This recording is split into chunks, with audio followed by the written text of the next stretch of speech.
Yo, what's up everybody? So today we're here at episode 32 of the ABoutWellbeing podcast, and I'm here with Nikki Cassa. Say hello, what's up? I do one of these, but I got a jumper on, so you can't see what's going on under here. You can't see these big guns you got under there. So Nikki is a women's holistic coach, WBFF Bikini Pro, with a mind-body practitioner diploma, and you did the neuroscience? Just studying it. Yep. As a coach, she has been transforming her voice for others as a leader in the mental health space.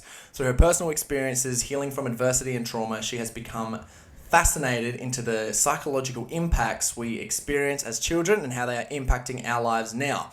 Nikki's coaching methods incorporate foundations in neuroscience, NLP, and positive psychology to bring science-based and heart-centered coaching to women looking to restore their relationship with their mind and body. She is a strong believer in that order to achieve change and actually sustain it, you must first become aware of your limiting beliefs, subconscious patterns, and unsupportive behavior from a holistic view to create a coherence between your mind and body connections. Nikki creates a nurturing space facilitating self-mastery so women can break down their own barriers and manifest the goals they truly seek in their lives. Boom!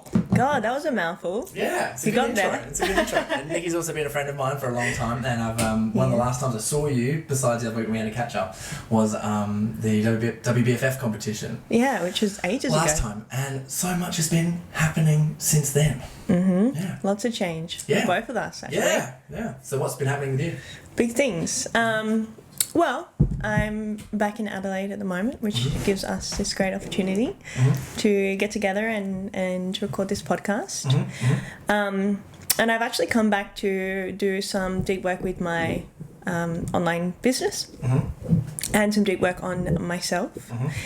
And it's just been a huge year for myself. A lot of things have shifted in terms of work, bodybuilding career, and just my personal journey, I guess.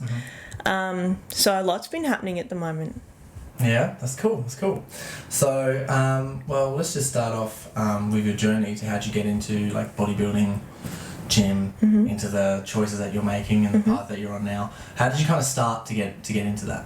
Well, it's a bit of a funny story because I actually don't often talk about how I got into bodybuilding in the gym. So I kind of want to share the story because it's quite funny the first time I stepped into a gym. Yeah. And I literally stumbled my way into the gym.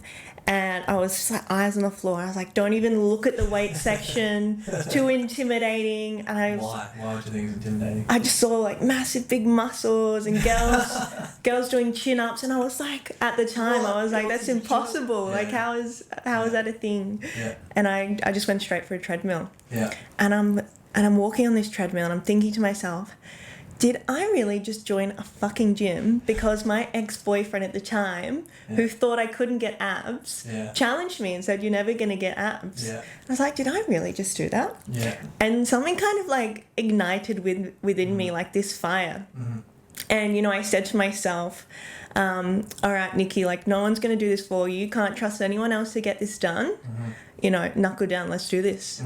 And, that kind of took me on my journey, and I did a lot of CrossFit at the time. Oh, nice. That's when I started doing weights training as well. Yeah. You still dancing at this time as well? Yeah, I was still doing a bit of dancing as well. Yeah. But my habits, Corey, my gosh. So Monday to Thursday, I would like train relentlessly in the gym, but I would live on McDonald's. I would probably have an energy drink a day, full sugar ones. Poor sleep, really bad nutrition, and then the weekend I'd back it up with drinking. I'd probably eat my weight's worth in munchies. Yeah. It was just really bad. So I think at that time, like, my perception of like what health meant was really distorted, and I think the pursuit of abs was like cooler than health. And I think I just had no awareness around my mindset towards my habits, my mindset towards my commitments with myself, what I valued when it came to that. And I saw that there was a huge shift between the part of me that valued, discipline, focus, hard work during the week, and then on the weekend, it was kind of like, where is that part of me that really thrived on that discipline? So, I think from the initial get-go being in the gym, that was a really huge anchor for me, because even though the weekend was fun, I felt so much pride in myself going to the gym, working hard and getting a result. And so very early on in my journey, the gym was a huge anchor for me. It was something I could trust, that I could control, and something that I had, you know, complete control with the outcome over. I was never going to betray you. Never going to betray me or break my heart. The gym will never betray you. Which, you know, as you get caught up in the party scene, you know, there were a couple nights, Corey, that left me in pretty vulnerable situations where I did have my control taken from me. You know, and one particular night where, you know, some men did something really horrible, and so I lost my power from me when I was 14 at a very young age. And so stepping into the gym for me was, you know, a chance that I could have control over a process or an outcome. And what age did you start stepping into the gym properly? That was until high school, around I think it was year 11. So a lot later on. Yeah, because I actually quite look up to you, because I remember when you first started competing, I think your first comp that I saw was like, I think it was the season after like one of my first comps, and then you just like took it and ran with it, and then like it was like every year after that you just like competing, killing it, and I was just like, fucking go Nikki. So you kind of like did shed a light on me personally, so then for myself, so I was like, oh sweet, well if Nikki's out there doing it, then I fucking better do it too. Like, Jesus Christ. Like, I know. So then, thank you, appreciate it. Thank you for sharing that with me. Well, there was a big shift in terms of my commitments to like my mindset and the discipline that I was pursuing in that world, and it shifted when, you know, I got pulled really deep into the party world. Unfortunately, at that time, before I started competing, the gym wasn't enough to anchor me down and take me away from the partying scene. And, you know, it did end in a really traumatic experience when I went away on a holidays with some really, you know, close childhood friends that, you know, I'd been hanging out with for a very long time. And, you know, what should have been a fun and, you know, party-fueled time quickly turned into, you know, another time where my vulnerability was taken from me, the same like I was when I was little, but this time my drink was spiked, and 3 days later I woke up in a hospital bed. 3 days later? Jesus Christ, Nikki. Yeah. So I'm laying there in the hospital bed and I'm staring at the ceiling going, what the fuck has happened in the past 72 plus hours, trying to make sense of everything, you know? And I kind of looked at the... Have you got any memories back from that? Yeah. Okay. Yeah, I remember it all. Okay. Yeah. And I looked at the world around me and I started to kind of see things for how they were. And I went, hang on, if those were the type of people that I was hanging out with, what does that say about me? And what does that say about the person I am? And I think that was the first time I started to look at my internal world around my mindset and how my external world was a direct reflection of how I was experiencing my internal world. Yeah, and that would just come from like external validation with stuff where you're like not fulfilled yourself, so you're looking at it from other people in terms to like, I don't know, fill your cup up and get all those different feelings. I can imagine that would be, well, I guess I've been there before myself as well, but in terms of like, it's so weird when you're in that kind of place and you don't realise how unmotivated you are at the time, just in general, because your one goal is just to have fun or fuck around, essentially. Or have abs because your ex-boyfriend said you couldn't, right? Yeah, true. So, you know, I kind of started to see all those things and, you know, I realised like I didn't want to be the bad guy anymore. I didn't want to be doing the things with my life that I was doing on the weekends. And, you know, I sat in that shame for a long time. You know, but from that experience, a lot of gratitude because of the awareness that it created for me. And when I speak to people about it, you know, some people call it a shift in awareness. Some people call it a separation from the culturescape. Some people call it, a spiritual awakening. And, you know, it was kind of all of those things for me. So that was really integral to shifting my perspective on, okay, if I want to change my state of how I'm experiencing my internal and external world, the people I'm hanging out with needs to change, my interests, my hobbies, my thoughts, my beliefs, my feelings, all of that needs to change. Okay.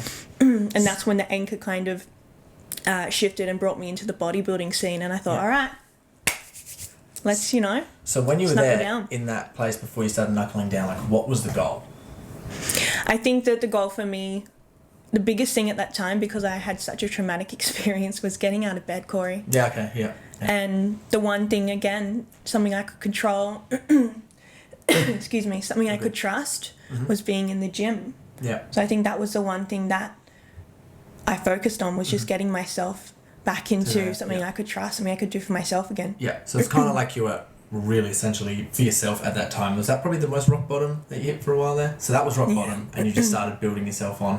What I find really interesting when a lot of people do kind of hit that rock bottom or experience that in their life, because I believe everyone does, everyone hits some sort of their own rock bottom. When people start like not taking stuff for granted, they do the work like you, focusing on your internal and your external, I guess, struggles, and starting to overcome them, you start to build momentum, and then people just kind of like take off, which is what like I've seen you do, and I really respect that in you. So I really respect that in you. So from there, you had the goal for the bodybuilding and starting to go down that path. How'd that go? So, funny story. Okay. Funny when I look at it now, but it was kind of, I was really broken by this for a while. So I go to my dad. Right, so I've got this ambition to compete, and I'm trying to now make it more about me and less about external validation. Took me a while to get there. So I go to my father and I say, "Okay, Dad, I'm going to compete. I'm going to do this bodybuilding show. Okay, good deal, good stuff."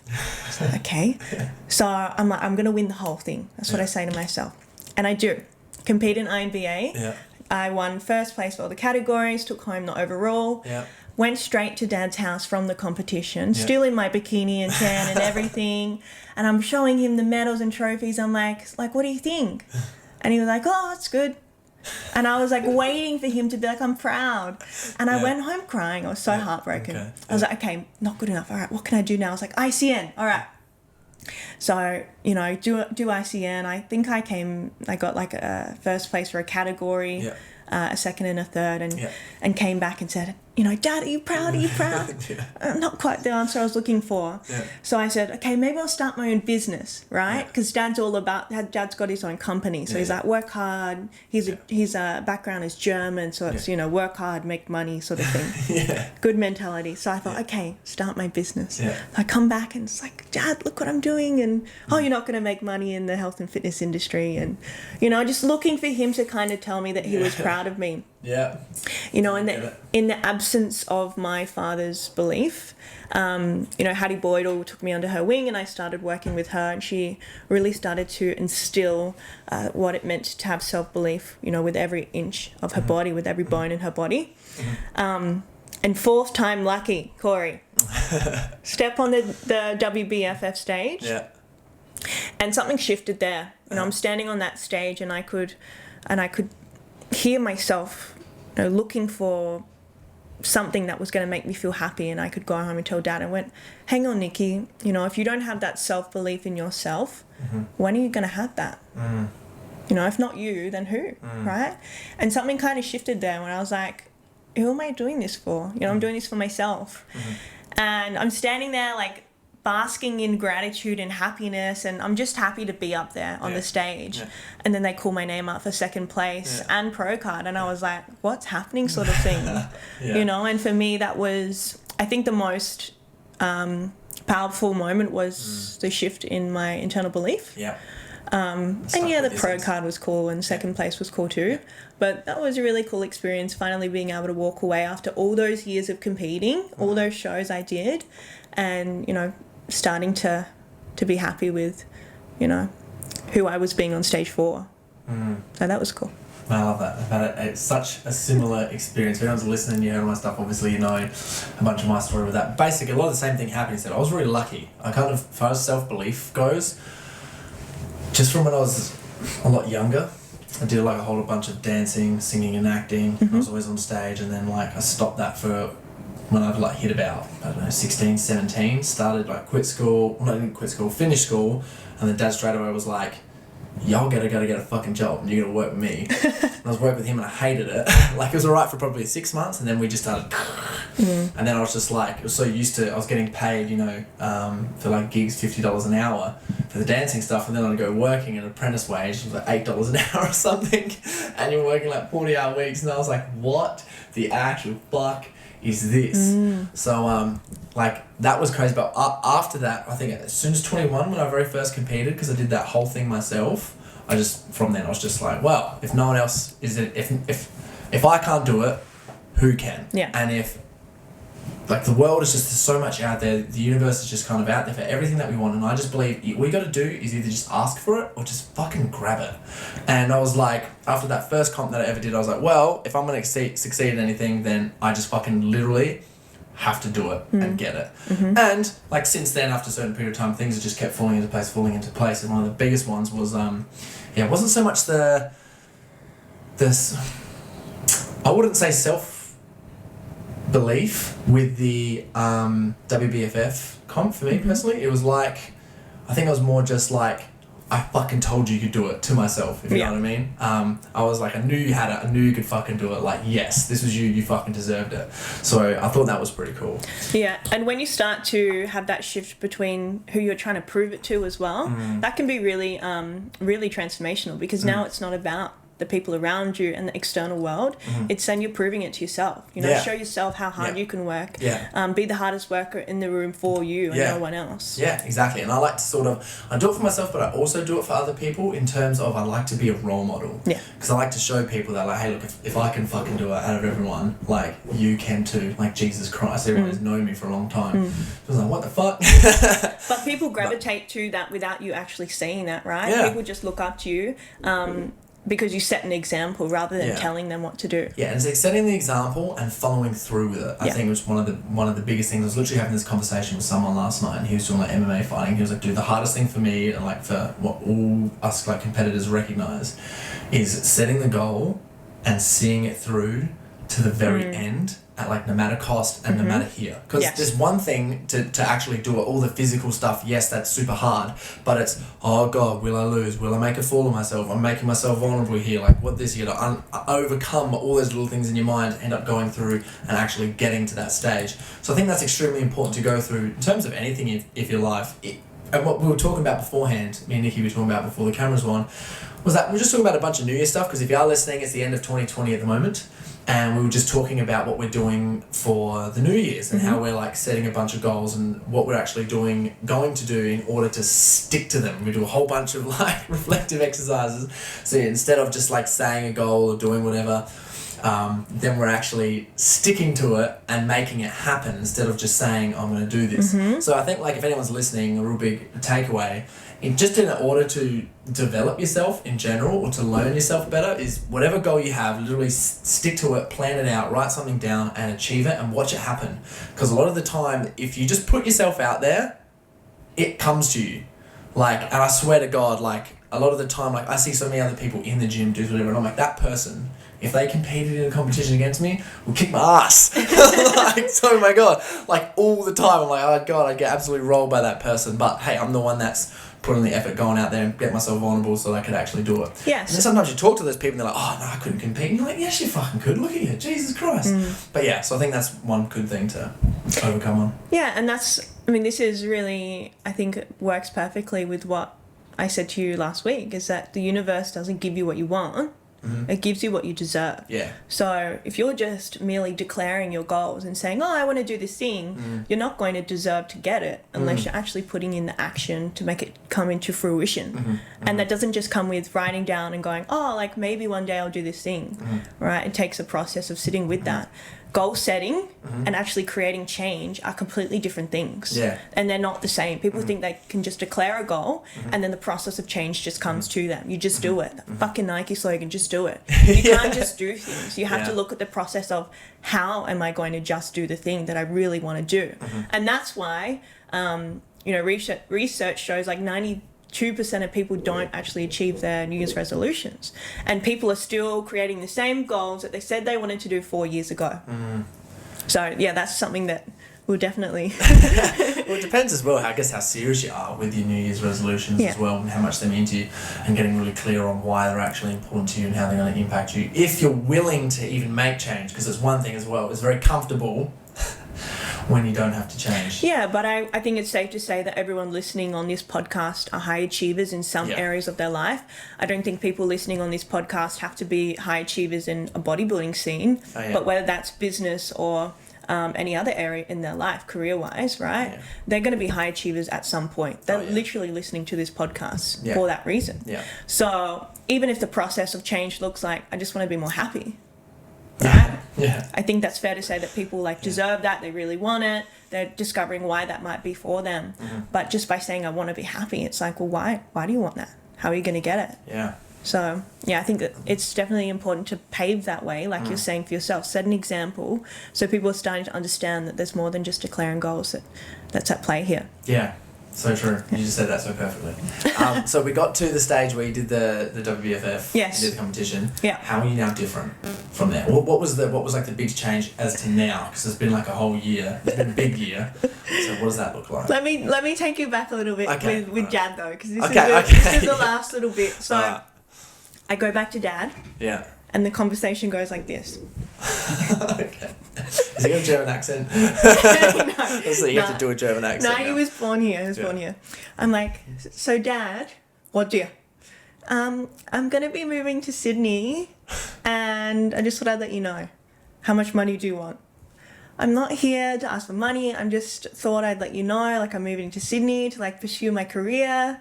And he's like, that's a great deal. You'll move to Sydney, give it a fair old crack, hopefully all goes well. I was like, Dad, I don't think you understand. I'm driving to Sydney. I'm not there to give it a fair old crack. I'm moving to pursue my career in health and fitness, following my passion. Yeah. And he was like, Nikki, I'll give you one word of advice. Trust no one.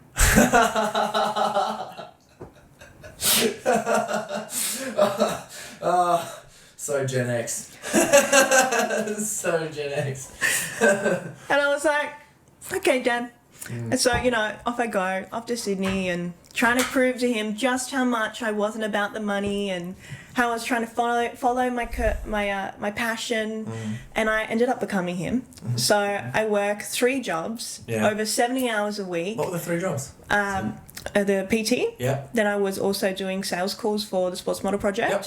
And then I was also doing the bodybuilding posing coaching. Okay, yeah. On the weekends. Yeah. And I worked at one of the highest paying gyms in Sydney. Yeah. And I was literally trying to show him just how much about the money I wasn't. The irony, I look back at it now and laugh, but I started to see how those patterns of looking for external gratification started to come up. Mm-hmm. And this continued up to my last bodybuilding competition. Yeah. And I realised that with all of this going on, that something had to give. Mm-hmm. And it did. Mm-hmm. And it was me. Mm-hmm. It was my body. It was my hormones. It was my mental health. Mm-hmm. And I think that there was something that was really important that I was missing from the beginning, Corey, which was the commitments to myself, right? I started going to the gym because of the abs. I started going because my ex-boyfriend said, you're never going to get them. And, in that moment I found that I had to anchor to something different. Yeah. I had the lowest self-esteem that I had ever in my whole entire life. I couldn't look in a mirror. That was your last comp. This is my last 2019. Correct, in October, after October 2019. Yeah. I couldn't look in a mirror because all I saw was my imperfections. Yeah. I couldn't go to the gym wearing shorts and a sports bra. Even though you look amazing and you're working 70 plus hours a week. Well, at that time I wasn't. At that time I was just doing the PT. Okay. You would have had to for the gym doing so much training. Yeah. And I was in comparison mode, and I couldn't even order full cream milk in my coffee without being anxious with who would have heard my coffee order. I couldn't even eat a fucking burger, in public. It was really bad. Yeah. I had really bad body dysmorphia, really bad body image issues. I was depressed for the whole year since my last competition, and I just thought, fuck, I can't compete again. I need to work on the internal relationship with myself, and I can't rely on a competition for then me to say, oh, I have to start training it properly and eating well. I have to. Yeah, that's so. Right? It's like so the opposite of like how I look at shows. So that makes a lot of sense to me because I can see exactly where you're coming at from there. Because the reason I compete is to show off my health and everything. It's like, oh, this is a great opportunity for me to display how healthy I've been, how disciplined I've been, my routine, my habits, my self-confidence, how well I can deal with stress, how much, I can like push through and get stuff. But I can see sort of the dark side of it, which is what you would have been chasing at that time. And for doing it, I guess, for the wrong reasons, and then it catching up to you and then biting you in the bum. Yeah. And I think I had a lot of like perfectionism tendencies. Yeah. And perfectionism isn't just high standards, right? It's not just high achievers. Perfectionism comes with a lot of like self-judgment, anger, resentment, hypercriticalness, inner critic, that sort of thing. Yeah. So when you don't have the body, that's the perfect ideal body. It's all or nothing tendencies. You either do it all and it has to be perfect, or you can't do any of it because it's not perfect, right? Why would I even try if it's not going to be perfect? And I think that was the way I looked at my body, because I wasn't this, epiphany of 6% body fat, whatever the fuck I was when I got on stage. I just turned that hypercriticalness inwards and was like, you're not good enough. And, when you spend 20 weeks in a cut, you literally look in the mirror for 20 weeks and you say, I need to be leaner, I'm not skinny enough, not good enough, not lean enough. Conditioning, yeah. I need to be bigger, I need to be smaller here, And at the time, it feels like a healthy way to give yourself self-motivation, and you're pushing yourself to be better. But unfortunately, when you create those neurological pathways in the brain through a thought process, that becomes fired and wired, right? Neurons that fired together, wired together. So you finish your competition, and do those thoughts just go away overnight? No. Yeah. Because you've neurologically wired those pathways within the brain. So that's why, you speak to the majority of bodybuilding competitors, that's why they experience what's called post-comp blues. Yeah, big time. You take away that external stimulus, but the internal stimulus is still going, because the central nervous system needs time when it's in hyper-arousal to then come back down into homeostasis and regulate the body. And it doesn't do that overnight like a competition does when it just ends. And that's why people experience post-comp blues, because their central nervous system doesn't know what's going on. And it's like, whoa, it's in hyper-arousal because it's doing so much stuff. Take all that stuff away and it goes boom, crash, hypo-arousal. And that's why people often blow out post-comps. And then it's the work of the reverse diet or the reverse training plan to bring people back into homeostasis. If you have a great coach, that's achievable. Most of the time, when people don't have a coach and they don't follow through with that, that's when they can get caught in a really harsh internal battle with themselves. A lot of self-sabotage, a lot of self-esteem issues. Yeah, I've seen a lot of that. That's why I guess like your internal vocabulary whilst you're doing the stuff is extremely important. And then I like to also, for myself personally, I eat exactly the same I do now is what I do when I'm on a damn comp prep. Like exactly the same. I just picked all these foods that I love and I like semi-change them around, do all the stuff. Yeah. I just eat more of them and more of the good stuff that I like. So when I actually get into a comp prep, it's not a huge shift. Like everything's a lot. It's just a little bit more restricted. Yeah, because you're doing it already. Yeah, because I'm doing it already, and I have like a good time. I figured out what I like. I figured out what works with me. Got the DNA test, or the blood test. Got all the things all sorted out, so they're all like sort of perfect there.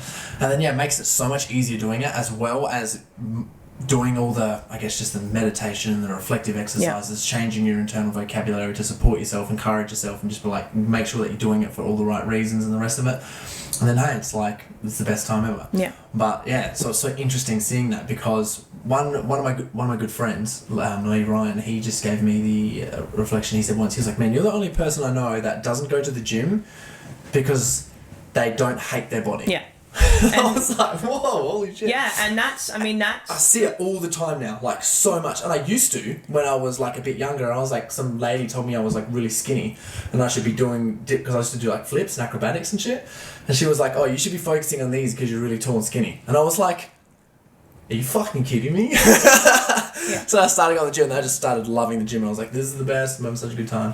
And Lee Ryan has been in the industry for a long time. A long time. Shout out to Lee. Hello. Yeah, shout out to Lee, yeah. And his wise words and his wisdom. He's, top bloke. He's been in the industry for a long time. So, if there's anyone that's recognising this pattern, he's been in the industry for a while. He's not better than anyone else. Yeah. Exactly. So, and it's not to say that every single person experiences this, and you're a good advocate of this, where you embody these principles, these rituals, these habits, but it comes from a place of this is just to enhance myself and better myself, not based on anyone else, right? And pretty much. And that's a process that I've been wanting to find for myself, is finding that balance, finding that. Did you find it?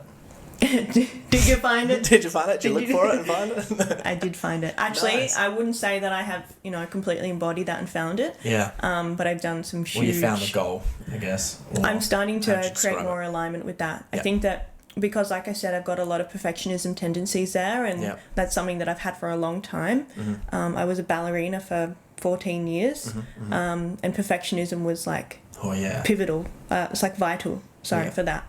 Yeah. So now it's like, you brush your teeth with your right arm and then you put it in the left, and it's like super weird, right? Yeah. You don't forget how to brush your teeth with your right hand. Yeah. You have to relearn how to, do that thing again. Yeah. So that's kind of what I'm doing now with my mindset is, the perfectionism is still there. The scheme is still there. Now I just have to relearn how to, treat myself with compassion and kindness. What does that look like for you? Well, I experienced body dysmorphia for 13 months. I was depressed for 13 months. So it's been a long process. I recognise that I tried to do a lot of it on my own, by myself, which was really, really hard. Yeah. Really hard. I thought with all my extensive knowledge in neuroscience, psychology, NLP, all of this would give me the answers. Yeah. Sometimes just knowing the science doesn't actually help you make those changes, right? Yeah. Everyone knows that if they want to lose weight, they eat less and move more, but it doesn't mean that they'll do it, right? So sometimes just knowing what needs to change doesn't actually make things change. So it was when I started working with someone who specializes in body dysmorphia that I started to have these conversations around perfectionism. And there's things like the all or nothing tendencies that I spoke about before. There's also rule books, a rule book for life. So a rule book would be something like have to eat clean foods, can't have anything deep fried, have to get 20,000 steps a day, can't go out on the weekend. There's like strict rules that we set. And if we don't set them, then we start to experience that hypercriticalness, right? And then their mind goes, oh, I know how to make her feel better, up the stakes and make us do a better job. And then that cycle kind of goes around and around and around, right? So it's those little things that I had to start to notice. Where are they showing up in my life? And how I can start to overcome them in my experiences. Yeah. So what did that look like? What was the work look like for you for actually doing that? Well, I recognized that my perfectionism was hugely masked by the way I looked. Yeah. So like the perfect body. Yeah. I had to really challenge how I identified with my body. So were you just journaling for this stuff? A lot of journaling, a lot of internal conversations with myself. Obviously, I worked with this lady who was specialized in body dysmorphia and body image. Yeah. I think the biggest shift that I had was around my identity. Yeah. Because if you'd asked me 6 months ago, Corey, I would have said I was a holistic coach. And if you asked me 12 months ago, I would have said I am a WBFF pro. And if you asked me who I was 2 years ago, I would have said I am a PT. Now, when we say I am, and then we say something after, we identify with that thing, right? I am a WBFF bikini pro. Yeah. But because I didn't look like it, I wasn't acting like it, I wasn't thinking it, I wasn't behaving that way, I felt a huge internal incongruence between who I thought I was and who I actually was. It was like an identity, like a dissociation where I wasn't connected to my identity. And that's why I felt fucking terrible about myself. Because I was like, I don't have the body, I don't look good. Like, who am I? I'm like a fraud. You sound like you need to take so many mushrooms to figure it out. So I started to look at that. I was like, well, who am I? I was like, well, I'm not a bikini pro. That's just something I do. I was like, I'm not a wellbeing coach. That's also just something I do. And I was like, well, who am I? I had no idea how to answer that question. I was like, huh? And, you know, a really great friend of mine, you know, we sat down and had a really huge conversation around that. You know, very, very intelligent man. And he started to create create an awareness around this. And he was like, can you see how that might be a problem for you, Nikki? Like, you don't even know who you are outside of all these things. And for me, that was like, you know, mic drop sort of thing. Like, I was like, whoa, I'd never really thought of that before. I identified as being a certain way for so long that now that I wasn't that, no wonder I felt so stagnant, and I felt so separated from, you know, this epiphany of pro athlete. So I think that identifying with, like, who do we think we are? You know, these are all the things we do. Am I my business? Am I my success? Not really. It's just something I do. It doesn't mean it's who I am. You know, I'm a compassionate light. I'm a free spirit. You know, I'm a guiding light for women who are experiencing their own darkness. But that's it. You know, with or without my business, I'm still going to be that woman now. It's just taken me a while to get there. Nice. And now just, like, getting in line with that completely. Yeah, I think, like, now I ask myself less, like, who am I? And I ask myself more, like, how? Like, how am I experiencing my internal and external world around me? You know, and we always ask people, like, oh, how are you? And the initial response is like, yeah, good. But, like, when we really look into how we are experiencing our world, it's very far from that most of the time. Then when we start to get curious around that, we can find the answers and find solutions for how we're feeling. Yeah. No, I love that. So, as well, what do you sort of do? Like, if I was asked you the question, how would I optimize myself in terms of what could I use neuroscience for? What would be some of the first steps? What would be key to know? Good question. Thanks for asking that. I think that as I look into the neuroscience work that I've been doing for nearly 2 years now, something that really has come up for me is mind-body coherence. What do you mean by that? So our mind and body are going to have very different beliefs about what we're doing, right? You could say to yourself, meditation is a great example of this. I'm going to meditate tomorrow morning for 5-10 minutes. Now, we wake up in the morning and our nervous system is, let's say, in collapse mode. We're tired, we've had a shit day, we're feeling anxious, and we decide to say to ourselves, I'm too tired. Or we do get up, we sit down, and we do it for 3 days straight, and then after 3 days we start to fall off, and then maybe we do it once after that, and then a week later we go, oh, I don't have time, or, you know, my mind works better when it's busy, or, you know, meditation's just not for me, right? That person has just said, I want to make this goal come into fruition, but the mind and body has different beliefs about it. So if there's an incoherence between the mind and the body about what these two things are experiencing when it comes to, let's say, creating a goal like meditation and experiencing that, then there's no way that someone's going to make that come into fruition. The mind and the body have to be coherent in making this come together. Otherwise, you're going to say, oh, I'm going to start my diet tomorrow. And then Monday to Thursday, you eat clean. And then on Friday, you go out with the girls on the weekend. And then you wake up Monday feeling like shit. And then you've now created a limiting belief that I can't diet, it's too hard.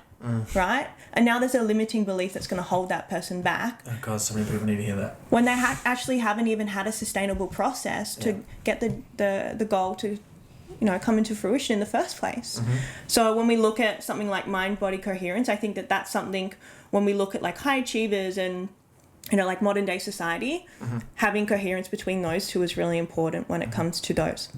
When we look at something like neuroscience, neural pathways are probably a really important thing to discuss as well. So if you look at something like habits, and if anyone's read the book Atomic Habits by James Clear, fantastic book to read, and he talks about the process of creating change, and his method is by mastering habits. Now, when we create a habit, we fire a neuron within the brain. Now, when we pair that neuron with, let's say, action, then we pair it with, let's say, a thought about what we think about the action, another neural pathway. Then we pair that with an emotion about that action, so maybe like motivation, excitement, happiness. When we start to pair neurons together, we create what's called a synapse in between those neurons. And when that happens, we start to harden and wire those neurological pathways within the brain. Now, that takes time.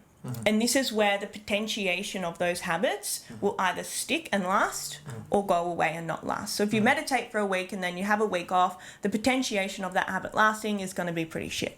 Whereas if we start to get really consistent with those neurological pathways, not just what we're doing, but what we're thinking, what we're believing, what we're emotionally feeling and experiencing along that journey, that's when we can start to create this really strong neurological pathways within the brain. Kind of think of it like a muscle that you go to the gym and train, right? You apply progressive overload and you do it over and over, and eventually the muscle grows. So it's sort of like the same thing with the brain. We want to create habits that we can start to strengthen and have a progressive overload experience with, I guess, and harden them and wire them within the brain. I love that. You also telling me something last week as well about because Nikki blew my brain a little bit last week when we had a chat. She talked about like the flight, fright, and freeze response for the brain, and that's what I thought there was the three there. That's what I've been like taught, research, and all that stuff. And then she throws down two more on me, and I was like, oh my god, what are these? Can you dive into that a little bit, because that was like fucking fantastic. Yeah. So our brain has got the same parasympathetic nervous system as animals. And so we've got our fight or flight response to protect us, right? To keep us safe. So that in case we step out in front of a car, our body goes, and we flight, right? We retreat, we get away from the traffic. What are some other examples of flight, by the way, that aren't reversing out from a car, as far as like mindset stuff or just everyday things that come and start running away? So literally just think of the word resistance.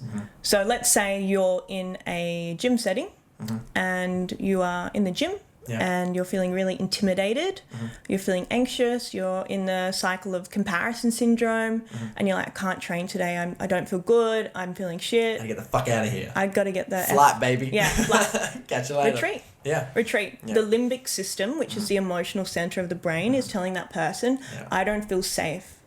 And that can be based on a belief system that they've created when they were 6 years old, because they went to kindergarten and all the kids laughed at their skirt, right? Who knows, right? But the brain at that time is telling them, I don't feel safe. I need to either fight or flee. Yeah. Now there's the other three there as well. So we have the fight, flight, then we have freeze, which would be something like I get on stage and I forget all my bodybuilding poses. No, biggest freeze all day.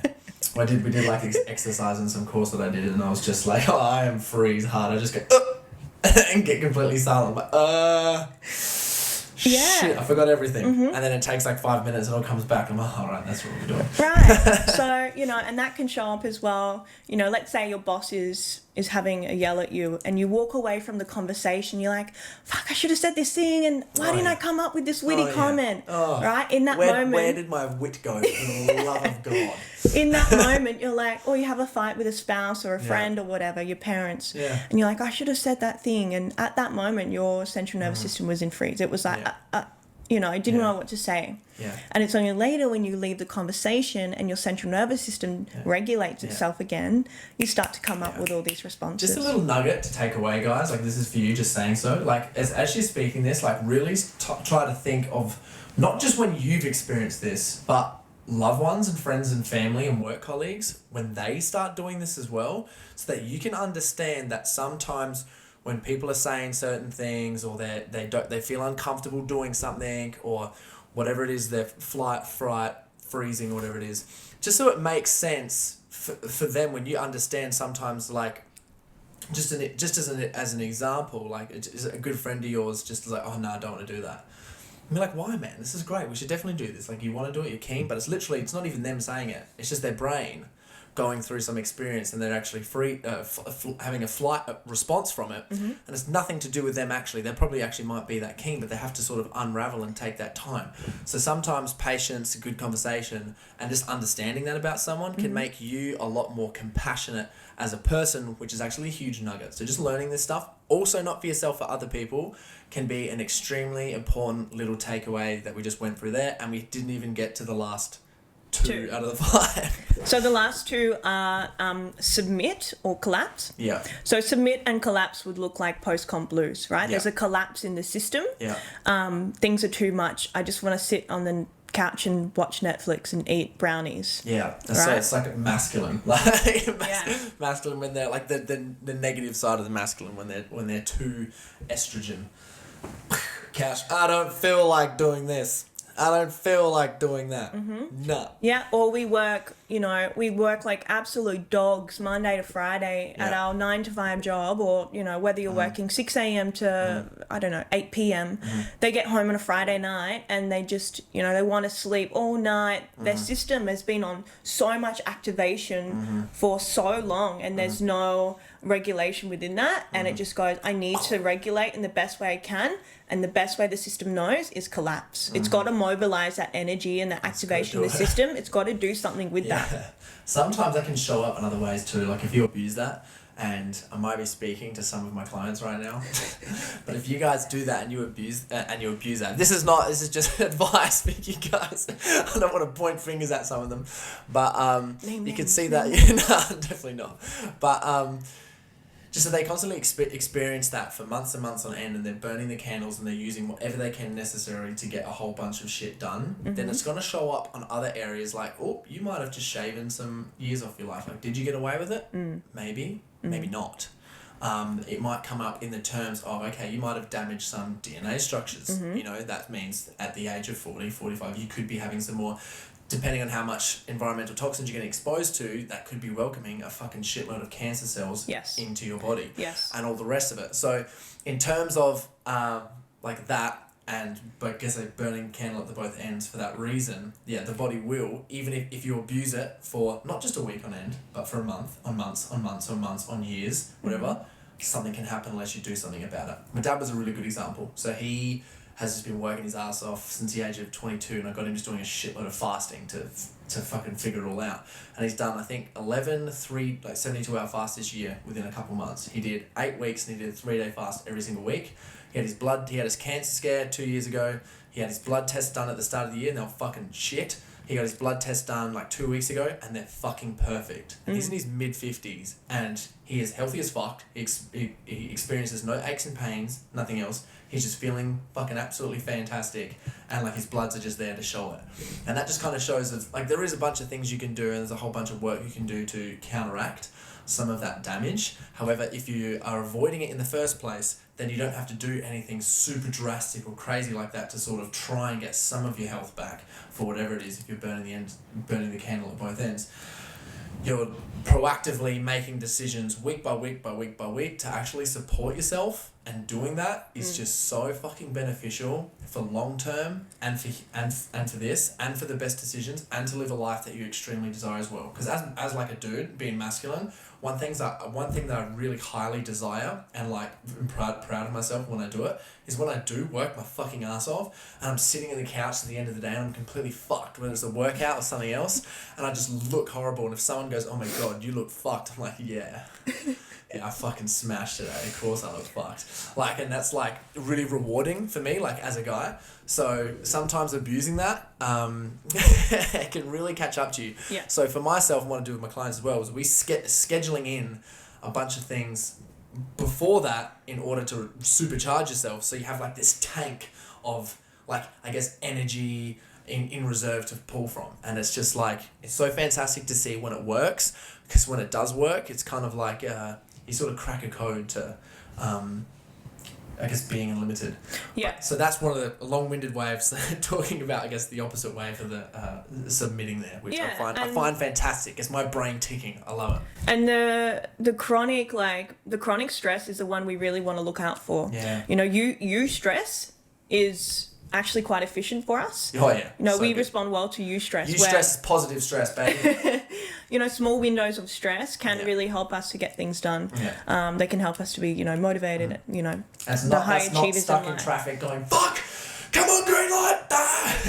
So when that stress starts to go chronic, that's when, your father, there could be a dis-ease within the system because the body doesn't like being in prolonged periods of stress. That's why, the cavemen and ancestors, they would need that stress response, the fight or flight, to get them away from a tiger or the saber-toothed, animals that are coming to kill them, so they don't fall off the cliffs. Snake, because they were a lot scarier back then. Snakes and poisonous spiders, man. I don't know how the Aborigines did it when we weren't here. They're fucking everywhere. Right. But unfortunately now in modern day man, our worries, our stresses, our psychological needs are so much more nuanced. Yep. And so people are experiencing fight or flight when their boss gives them a deadline, when they're in traffic, when their partner breaks up with them. Right? Little things like this, which although can be really sad and traumatic and stressful, they shouldn't be putting us in a chronic state of stress all the time. And they do for such a prolonged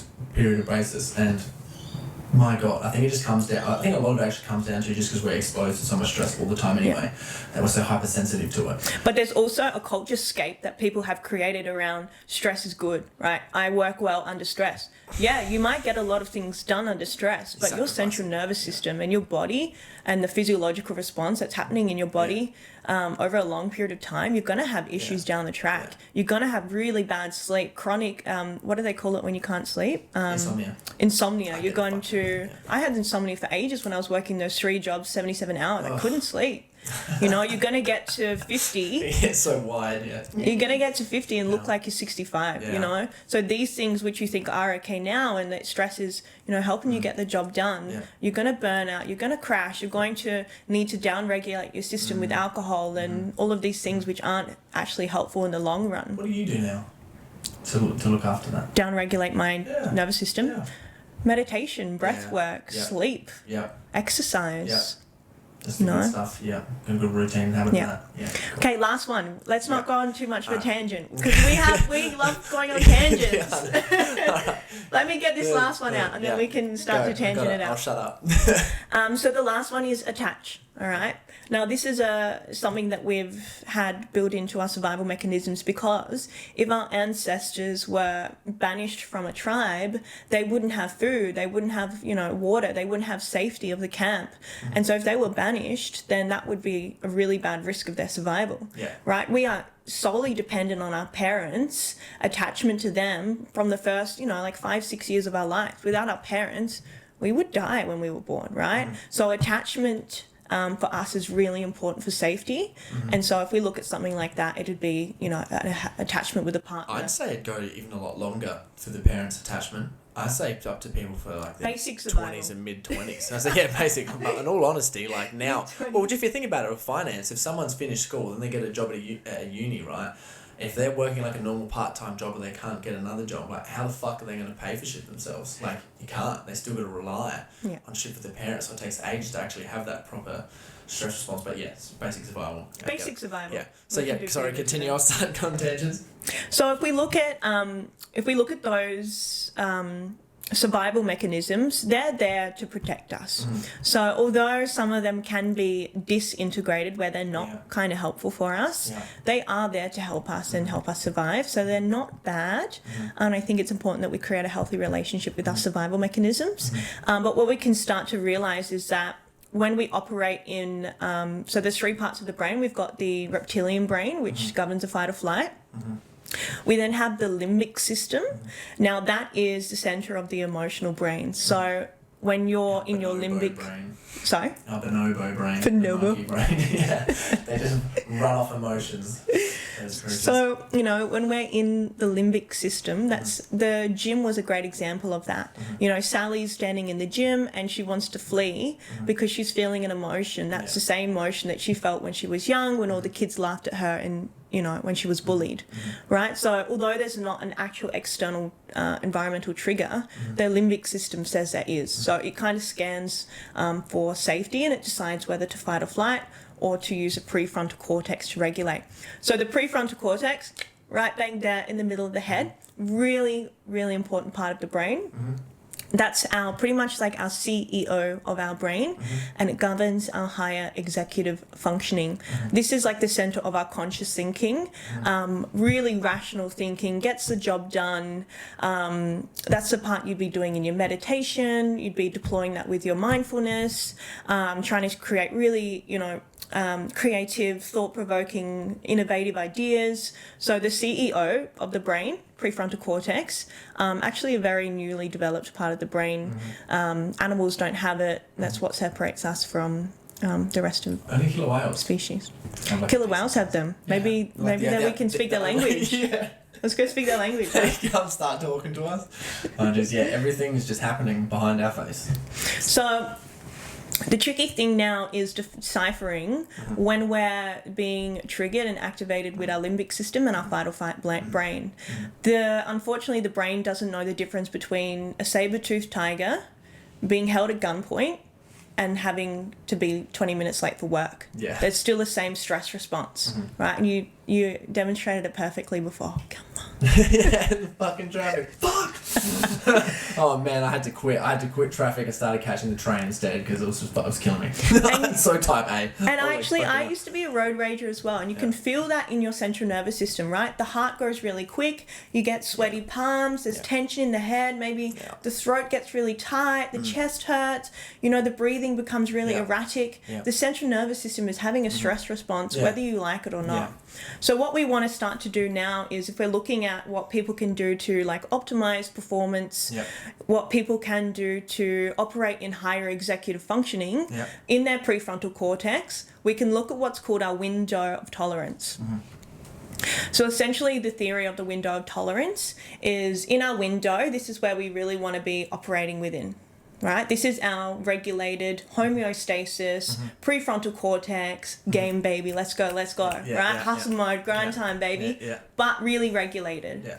When we start to go into hyper arousal, there's anxiety, no rest, rigid, not sleeping, burnout, things like that.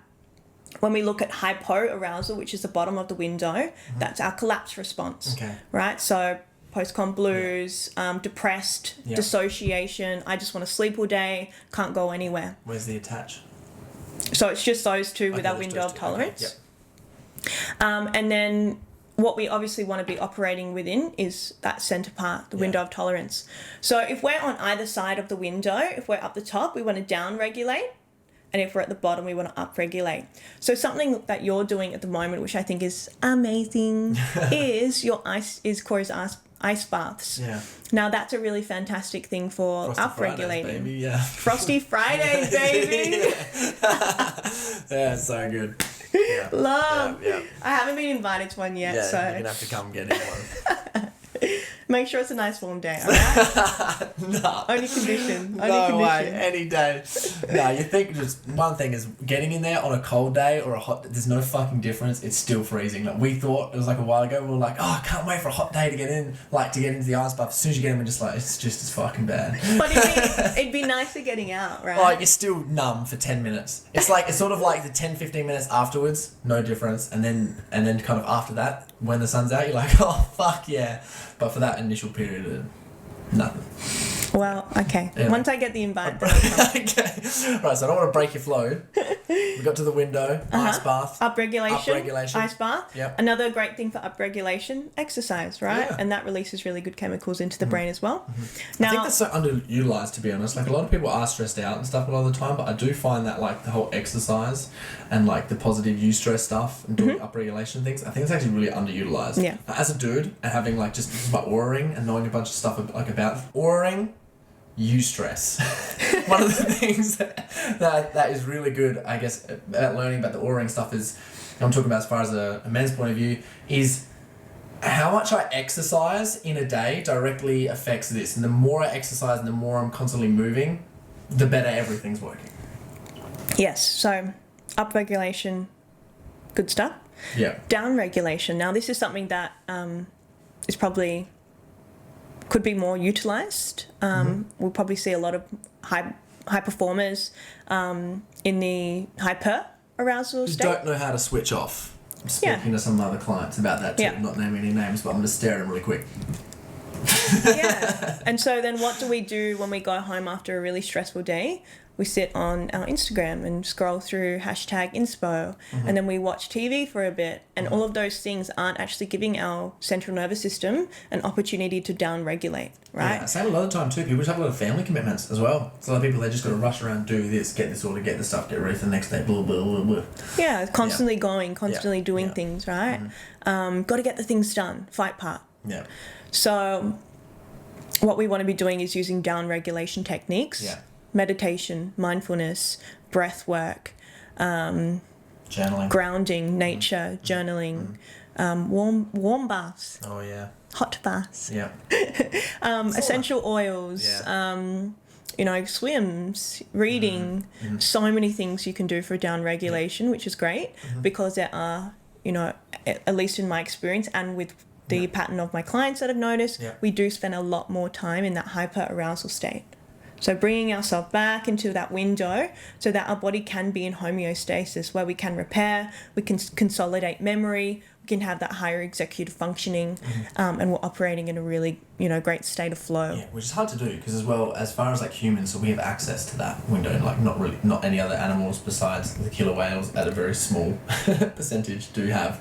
And I think taking advantage of that is one of the best keys because it actually helps you, I guess, sort out your values, and that helps you kind of separate yourself from the crowd because if you've got your values sorted out and you spend a lot of time in that window, then that's when change, like good change, will start happening to your life. And that's sort of when you get accessed to, I guess, things just start happening for you. Let's just kind of say just like the universe or whatever here. But I like to say that whenever you overcome a hurdle, like something that's a big struggle, you just get presented with one of the best opportunities in your life. To the point where if you're spending a lot of time in that window, you just start experiencing stuff like bam, bam, bam, bam. And that's been happening to me a lot, like the past couple of years. I literally think of something, I'm like, I'm ready for this. And then it comes, I want to need some more abundance here. And then it comes, I'm like, what the fuck is going on? Like, it's happening. It's like, it's great. But consciously spending time in that window, I love how you put it, because I'm going to use that as a takeaway, and I'll be thinking about it a lot, and I'll just be throughout the day going, where am I right now? Am I hyper? Am I lower? Or am I in the window? Yeah. So thank you for sharing that. Also, we didn't dive deep into the attach. We need to go more into that. We could. Yeah. We could. Please. Okay, you haven't finished yet? No. We can go into it. Okay, it's a little bit of a relationship tangent, so a little bit separate to what we're kind of talking about with the high achievers, business, work, play, even though exercise. with attachment, man, like even as I guess people with their businesses, the rest of it, people get attached to their businesses. They get attached to, the team. They get attached to results, outcome, and then they also get attached to loved ones and the rest of it. So I think there is different forms of attachment as well. Yeah, I experience it. I mean, you just said it beautifully. Yeah. I think if we look at the emotional need that's trying to be fulfilled when we're looking for, an attachment to be fulfilled, it's risking our emotional survival, right? We need that in order to feel like we're feeling safe. Yeah. So we might have a really toxic, unhealthy relationship with someone. Our relationship needs might look really like anxious attachment, right? Where we have to have a partner in order to feel good enough. We have to have someone there to feel safe enough. And that's where, unfortunately, a lot of the women that I talk to, whether that's with a relationship with a man or whether that's just a friendship, right? We can get caught up in the wrong circles, the wrong groups. I know for myself, in my own experience, I got caught up in that world as well. Feeling like I had to be part of the popular group or something like that in order to fulfill that psychological need and that attachment, to feel like I was important and accepted into the tribe, right?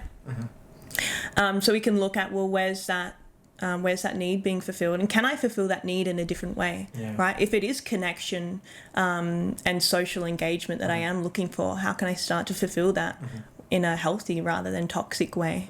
So these can be conversations that can be really difficult to have with oneself. It does help to have that with another person that's able to see past the subconscious beliefs, but they are important things to look at, with all the survival pathways. God, I love that so much. All right, so before we start going on for fucking ages, let's just summarize this podcast. Firstly, what are like 3 big giveaways that you've probably learned the past 2 years? Like just 3 of the best tips that you've learned that you could give out. Jesus, a big one. Put you on the spot here.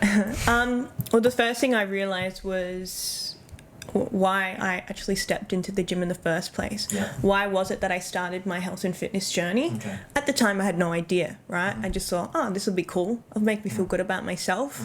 A lot of it came from the lack of feeling worthy. And when I actually understood that and went, that's why, that makes sense, then I started to redefine those meanings. But I wasn't able to make that opportunity for myself without awareness, right? And like I said, my awareness around my mindset, my beliefs, my habits, my rituals back then kind of really didn't exist. So I think one of the most important takeaways people can start to deploy in their lives, whether that is with the gym or at work or at home or in relationships, is to start to ask yourself, like, why am I actually doing this? Then you can start to look at, because I want abs. Well, why do you want abs? Well, I want abs because they're cool. Why do you think they're cool? Because then I'm going to look good. And then why do you want to look good? Because it's going to make me happy. Okay, so it's not actually about the abs. It's because you want to be happy. That's cool. So how are you going to get there? Do you really think the abs is going to make you happy? Is there something else that you might be able to do to make you happy? And I wish I kind of had that, a mentor or a guide to have those conversations with me, or starting listening to podcasts earlier on, so I can start to educate myself about these things and go, okay, maybe I could do a little bit of internal exploration and introspection around those types of things for myself. The second thing, identity. Who do I identify as? Am I a CEO? No, that's just something I do. What if my business was to collapse tomorrow? Would I still be the same person, or would I be devastated and depressed because I'd lost my identity and this thing that I was working for, I became my business? Well, you would still be the same person who was like smart and analytical and passionate and driven, but that can only come if we're not identifying with the things that we're doing, right? We're not human doings. We're not human havings. We're human beings, right? So looking at your identity and going, well, who are you? If you didn't have your business, if you didn't have the bodybuilding, if you didn't have the training, although those things are fun and it's amazing to have them, right? They can fuel so much fire and passion and happiness. But if I didn't have any of those things, would I still be happy? And if the answer to the question is I'm not sure, then that's probably something to explore a little bit further, why that might be. The third thing, your nervous system is working for you, not against you. But when you can start to recognize what kind of responses that your CNS is having with you throughout your day, you can start to have a little bit of conscious awareness around that and go, maybe I need to do some down regulation tonight. The more you do that, the wider you expand your window of tolerance. And so you can have more autonomy within your system. You can have more regulation within your system. You can then go to a party and not be like, fuck, I feel so uncomfortable, like I'm leaving. You can then go and do really uncomfortable things that scare you. You can do public speaking, you can get on a bodybuilding stage, but not if your window of tolerance, right? You can't tolerate things. You're like, I can't do it. I'm sick of it. It's too hard. I don't have the discipline, that fear is telling you not to do it. So we kind of want to operate within that little window there and expand our executive functioning to do these things. If you look after it, it'll look after you. Correct. Well, that's where the mind-body coherence comes into each other. So we can start to have the too much caffeine. Coherence. We can start to have the coherence within our system and match what our body is experiencing in relation to what we're thinking and believing about getting the thing. That were the three things. Well, that was fucking sick. You went crazy there. Thank you so much for jumping onto this podcast and giving us some of your time. I loved all your stuff. Guys, honestly, if you're listening, for the love of God, listen again or take some goddamn notes.